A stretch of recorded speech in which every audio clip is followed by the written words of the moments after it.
Bismillahirrahmanirrahim. Alhamdulillahi Rabbil Alamin. Wassalatu wassalamu ala ashrafil anbiya'i wal mursalin. Nabiyina Muhammadin wa ala alihi wa sahbihi ajma'in. Assalamualaikum warahmatullahi wabarakatuh. So inshallah, al-qiyamatus sugra. At tinatalakay na natin yung mga tanda na nangyari na posibleng patuloy na nangyayari o kaya ay maaring maulit na mangyari. Yung unang natalakay natin, yung mga digmaan na kasasangkutan ng mga Muslim. Nangyari ito noon, nangyayari ito ngayon at mangyayari hanggang sa dulo ng panahon. Ibig sabihin, maaring maulit-ulit. At ngayon inshallah, pangalawa, khurujud dajjalin ad iya'un nubuwah. Ang paglitaw ng mga dajjalin, mga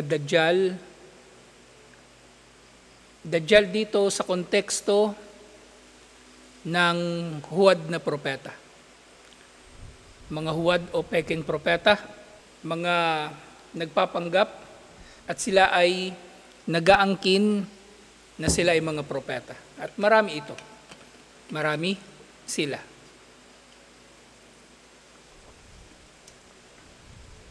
So bukod doon sa Masih at Dajjal, sa iba pa itong mga Dajjalin na ito, na mga huwad na mga propeta, na magpapakilala na sila ay mga propeta.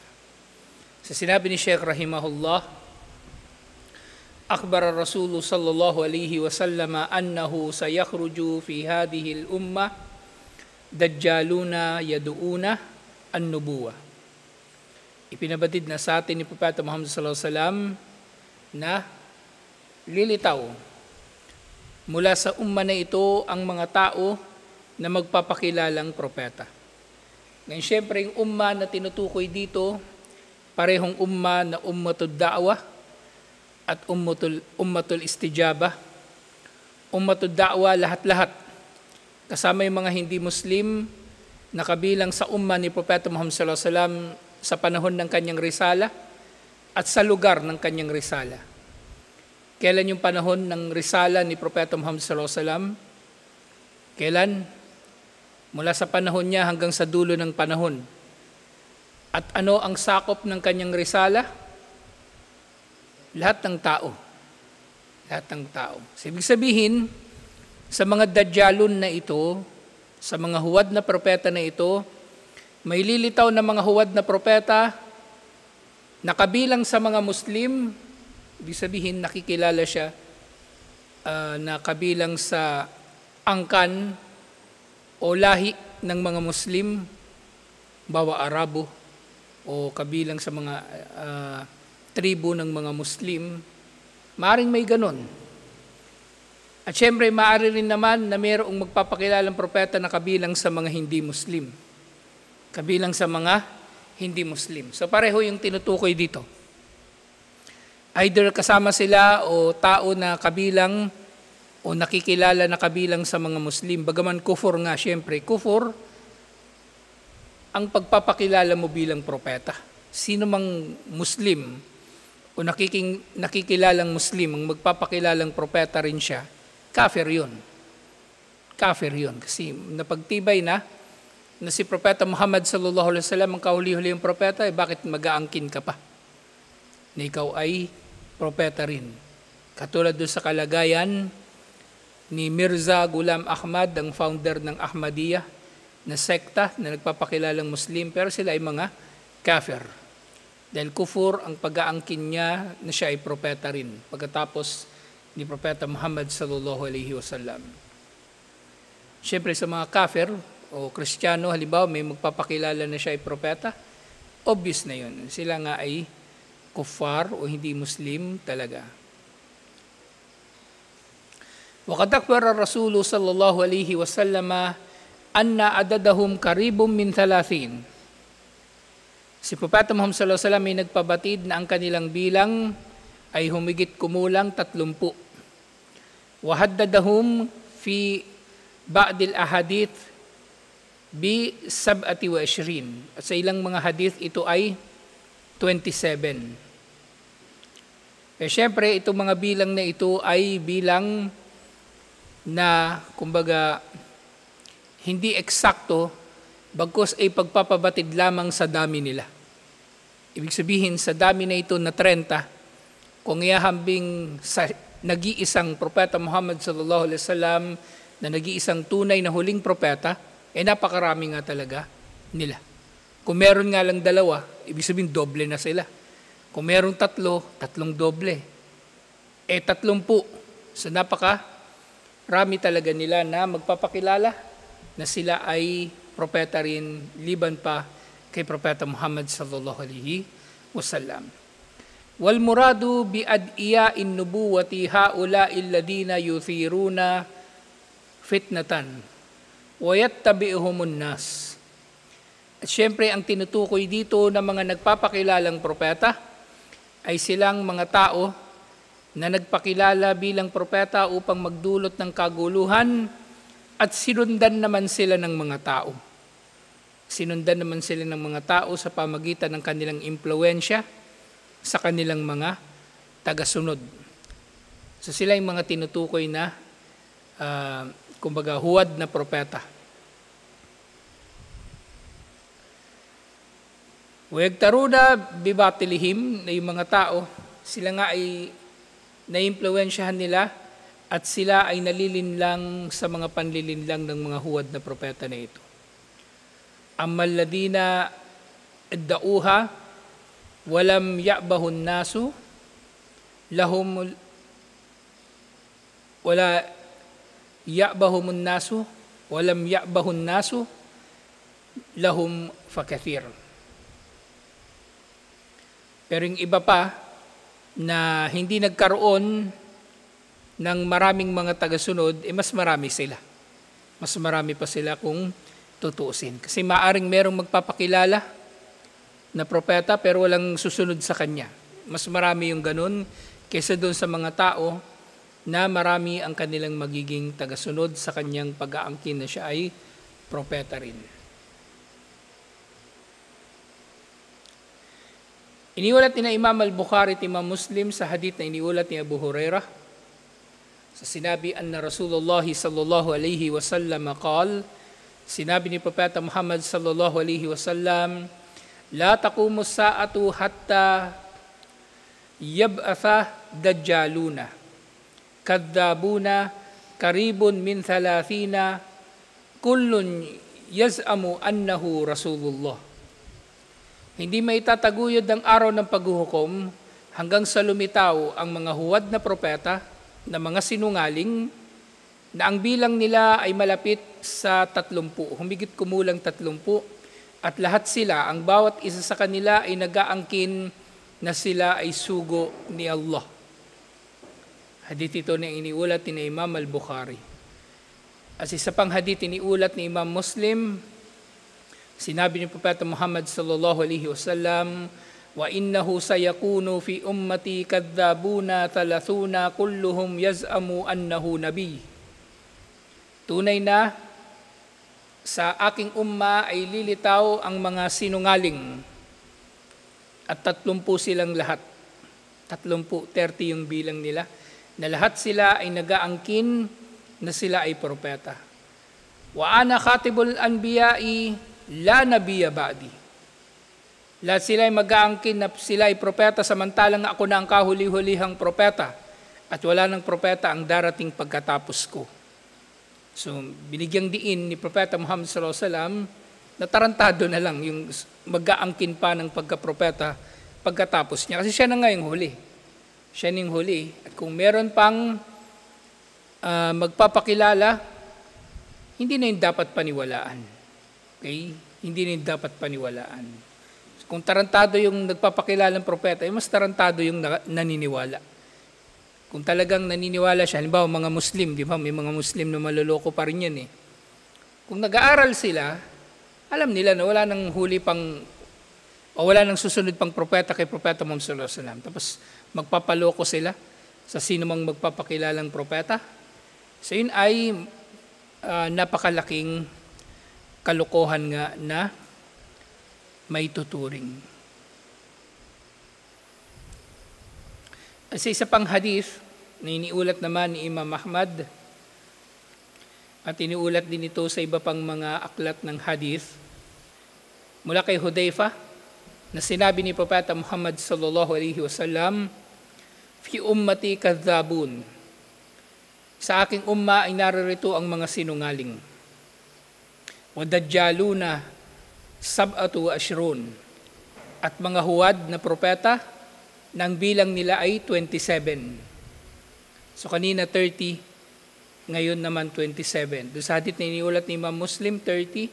So ngayon kay Imam Ahmad, 27. Pero yun nga, ang bilang na ito ay bilang na, kumbaga, hindi ito eksaktong bilang, kundi bilang na patalinghaga. Ibig sabihin, ganun sila karami. Katulad na binanggit ko kanina kung gaano, kumbaga, kung sa proportion o sa ratio, kung nag-iisa si Propeta Muhammad sallallahu alaihi wasallam na nag-iisang huling propeta, tapos may darating na marami, na 30, napakarami nga talaga nila. So hindi ito nangangahulugan na eksakto 30 lang sila o merong contradiction sa ulat ni Imam Muslim o ni Imam Ahmad, kay Imam Ahmad 27, kay Imam Muslim 30. Walang contradiction dito. So ito ay bilang lamang at ng pagpapabatid, hindi eksaktong bilang nila. Hindi eksaktong bilang nila. Kasi mula sa panahon ni Propeta Muhammad sallallahu alaihi wasallam hanggang sa panahon natin ngayon, alam natin na mahigit 30 na yung nagpakilalang propeta na nagkaroon ng significant na bilang ng mga tagasunod. Doon pa lang sa panahon niya, di ba? Si Musaylim al-Kadhab, si Al-Aswad al-Ansi, si Sajjah, at yung iba pang mga si Tulayha al-Asadi na kalaunan nagtaubat, naging Muslim muli, at iba pang mga tao pagkatapos nila, marami nang nagpakilala na sila ay propeta. Kasi nga sinabi rito, fi ummati kadhabun, sa aking umma ay mayroong mga sinungaling, wa dajjaluna sab'atu ashrun, at mga huwad na propeta na 27 ang kanilang bilang, minhum arba'atun niswa. Nakabilang daw sa 27 na ito ay 4 na kababaihan.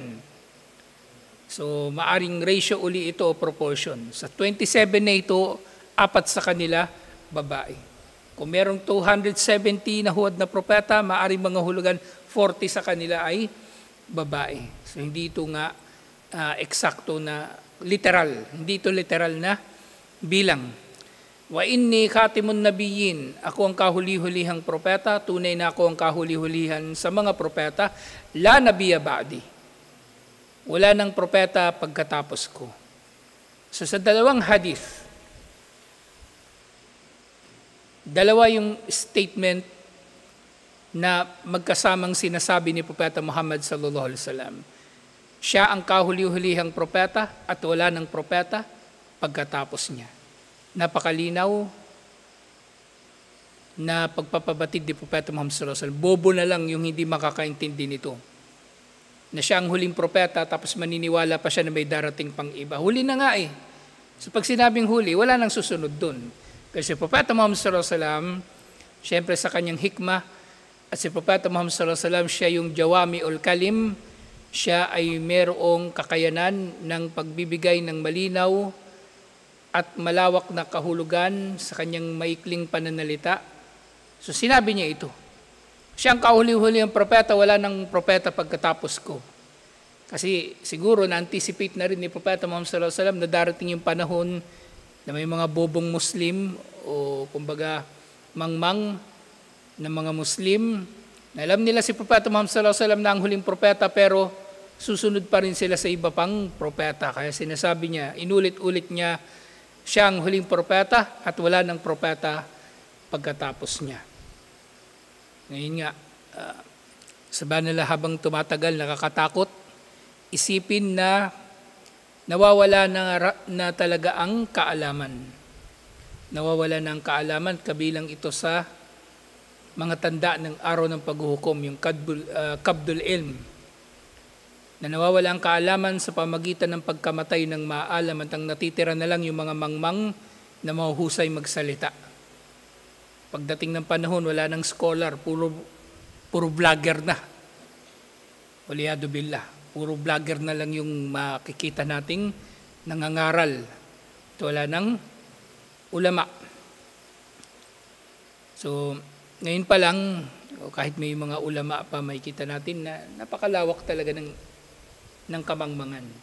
Kahit lumawak, kumbaga yung nararating ng kaalaman sa pamagitan ng social media, mas malawak ang nararating ng kamangmangan kasi mas tinatangkilik ito ng mga tao.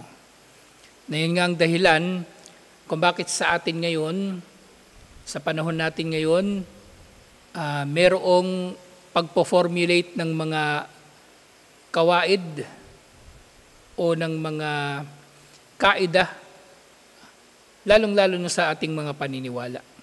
Yung nga lagi sinasabi ng mga ligaw na sekta, di ba? Ang tauhid daw ay bid'ah. Bid'ah raw ang tauhid. Walang dalil. Hindi yan binanggit sa Quran, hindi raw binanggit sa hadith. Tauhid. Pero totoo niyan, hindi binanggit nga ang tauhid, salitang tauhid sa Quran o sa mga hadith.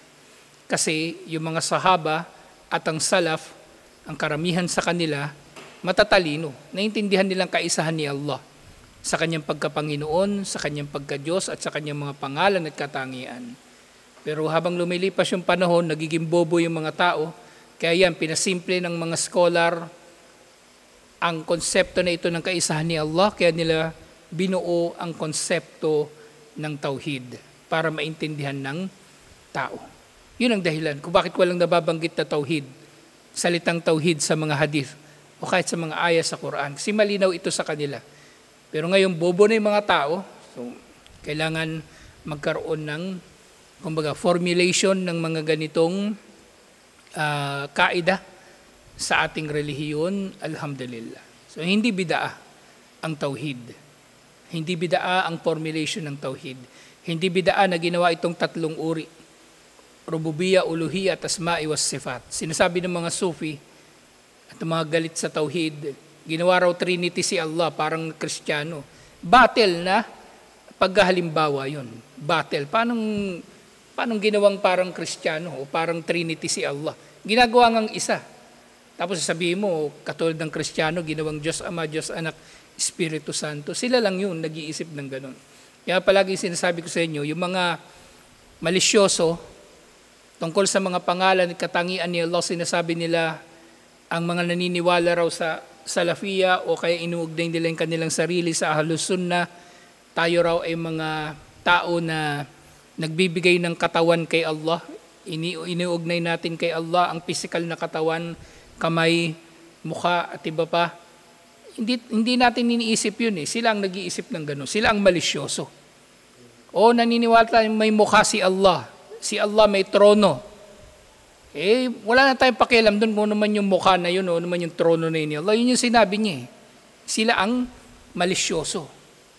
Na sa sobrang pagiging malisyoso nila, ginagawa nila yung tinatawag na mga ta'til o kaya tahrif na inaalis nila yung kahulugan ng trono o inaalis nila yung kahulugan ng mukha at pinapalitan nila ng ibang kahulugan. Sabi nila, yung mukha daw na tinutukoy na mukha ni Allah, karangalan ni Allah, yung kamay daw ni Allah ay kapangyarihan ni Allah, hindi raw yun kamay. Sila lang yung nag-iisip ng ganun na kamay nga talaga yun, nakatulad ng kamay ng tao. Sila ang malisyoso, hindi tayo. Sila ang malisyoso. So, nakatakot yung pagkawala ng kaalaman at kapag nawawala yung kaalaman, lumilitaw ang mga mapanlinlang. Hindi lang yung mga nagpapakilalang propeta, pati yung mga ruwaybida, yung mga nagmamarunong sa relihiyon na hindi naman nila ito pinag-aralan o hindi naman sila mga espesyalista rito. So dito ay pinagpatuloy, وَقَدْ خَرَجَ مِنْ هَؤُلَاءِ عَدَدٌ كَبِيرٌ فِي الْمَاضِي. At lumitaw nga ang napakaraming mga dajjal sa nakalipas na panahon. At mahigit nga sila sa 30. Hindi lang sila 30, hindi lang sila 27. فَفِي أَحْدِ الصَّحَابَةِ خَرَجَ مُسَيْلِمَةَ الْكَذَّابِ. Ito na, binanggit ko kanina. Lumitaw na sa panahon ng mga sahaba si Musaylimah al-Kadhdhab na napatay siya ni Wahshi doon sa Hadikatul Maut doon sa Ghazwatul Yamama.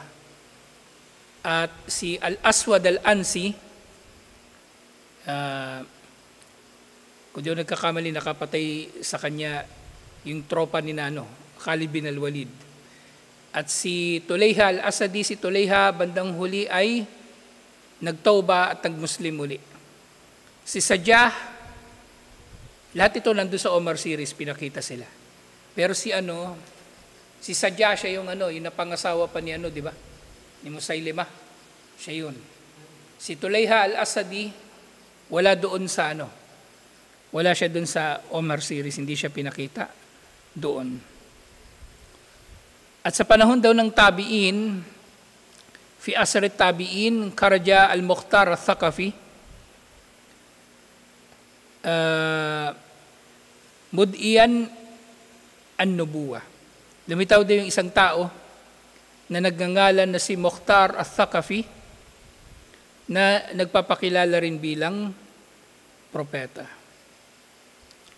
Naalala ko yung hadith, hindi ko maalala eksakto yung Arabic niya. Pero yung kahulugan ng hadith, lilitaw daw mula sa Thaqif. Yung Thaqif, sila yung tribo ng mga Arabo sa Taif. 2 tao. Isang sinungaling at isang mapang-api. At nangyari nga to. Lumitaw si Mukhtar Thaqafi na nagpakilalang propeta noong panahon ng mga tabi'in. At lumitaw si Al-Hajjaj bin Yusuf al-Thaqafi na nang api sa mga sahaba. Naging sundalo ng mga khalifa ng Umawiya at siya yung sumalakay doon sa Kaaba sa khilafa ni Abdullah bin Zubair at siya yung bumasag dahil sa pambobomba niya doon sa Kaaba. Kasi wala namang kanyon dati. Meron yung catapult. So binobomba nila yung Makkah, tinamaan yung Kaaba, nabasag. Kaya nung panahon ng Umawiya, itinayo nila muli yung Kaaba. Isa yun sa mga dahilan ko bakit itinayo muli sa panahon nila yung Kaaba. So, itong si Mukhtar Thaqafi, ang isa sa mga nagpakilalang propeta. O mundu akthar min karnin kama Hussein bin Ali bin Ibnu Al-Muniza Abbas fi Iran mad'iyan an-nubuwa. So meron daw tao doon sa Iran at ang Iran syempre sa panahon na ito ay Shia na. Pangalan niya si Hussein bin Ali bin Mirza Abbas doon sa Iran na nagpakilala ring propeta. Na dito sa footnote, kaya maganda itong yung copy ng IIPH kasi may footnote. So nabuhay daw siya nung 1233 Hijri. So bago lang, mga 200 years ago lang siyang nabuhay. Doon siya ipinanganak sa Iran at nanirahan siya doon sa Palestine at doon siya nangaral ng kanyang pagkapropeta. At din, kabilang doon sa mga nagpakilala, so itong si muna pala.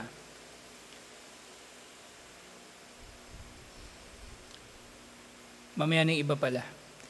Walukiba bi bahaullahi wa atba'ahu al-bahaiya.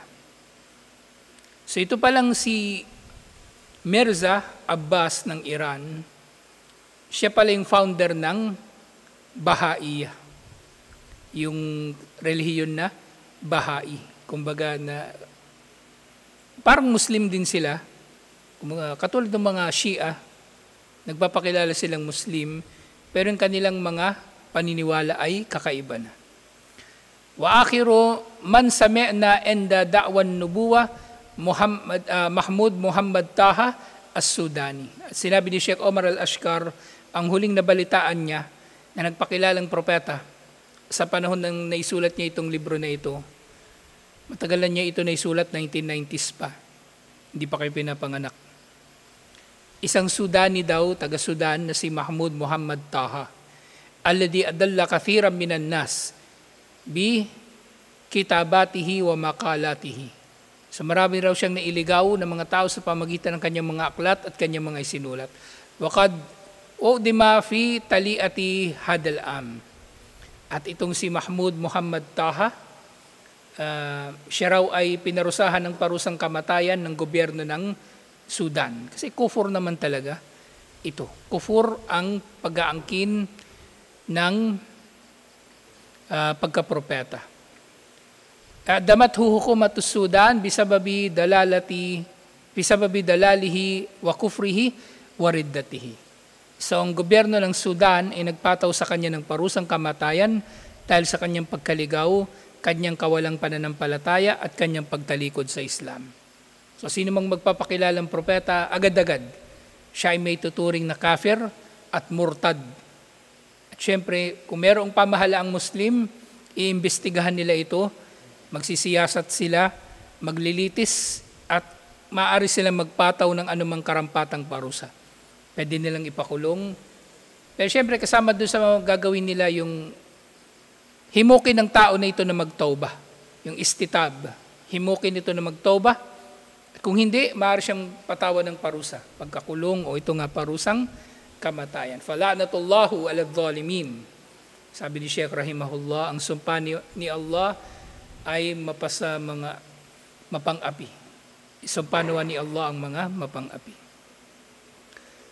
So sinabi rito, illa anna ad-dajjal al-kabir huwa dhalika alladhi yakhruju akhir az-zaman. Pero ang pinakamalaki daw sa mga dajjal ay yung lilitaw sa dulo ng panahon.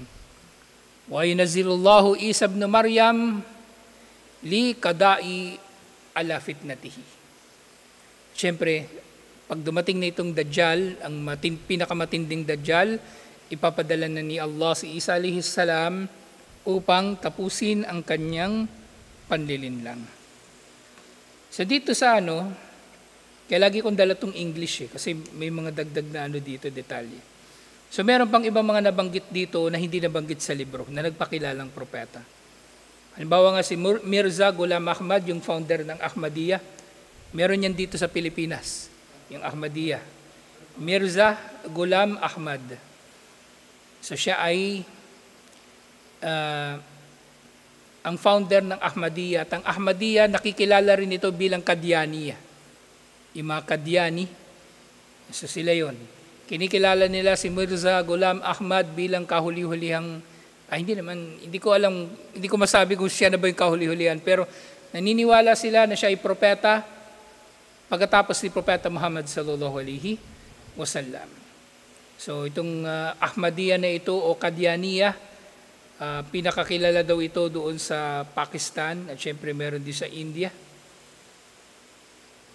na ang mismong National Assembly ng Pakistan, syempre parang nila ito yung kumbaga pagtitipon ng mga scholar, at ang Supreme Court ng Pakistan, silang lahat ay nagpalabas na ng kanilang statement na ang Qadianiyya at ang Ahmadiyya at sino mang membro nito ay kafir at hindi sila mga Muslim.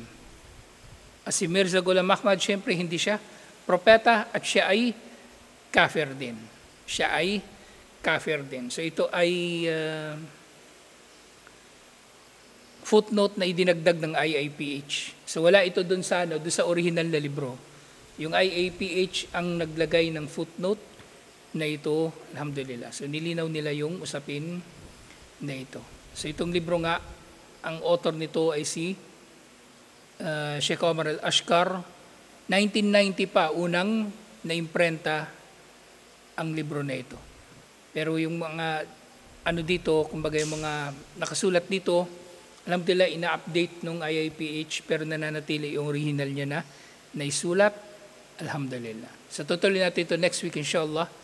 So yung pangatlo sa mga tanda ng pagdating ng araw ng paghuhukom na nangyari na at maaaring nangyayari pa rin ngayon, nagpapatuloy, mangyayari pa rin hanggang sa dulo ng panahon o kaya paulit-ulit na mangyayari.